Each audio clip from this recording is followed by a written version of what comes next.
Welcome to Dateline Schools, a presentation of the St. Clair County Regional Educational Service Agency with your host, Terry Harrington.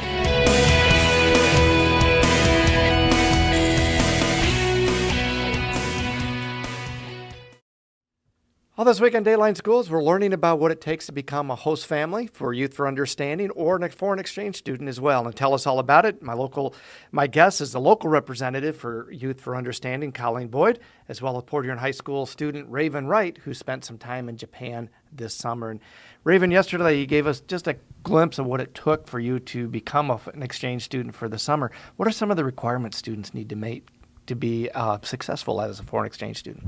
Well, we had to have a grade point average of 3.2 or higher.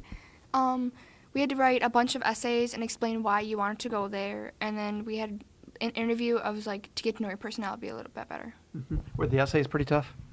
They were long essays, but they weren't hard questions. They were just what would you do in this situation? How would you feel about this situation? And why do you want to go to this country type thing. Now, usually, for most of us, when we think about going to a foreign country, all of a sudden the language barrier just creates a huge wall.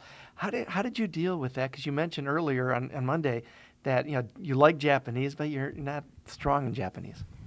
Honestly, I was terrified at first because they told me that my host family would not speak English, so I was just really terrified of how I'm going to communicate.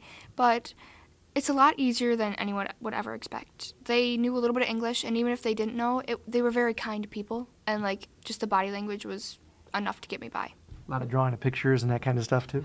Guessing words, dictionaries, kind of like that. How about from the food standpoint? How did you handle that? I loved it.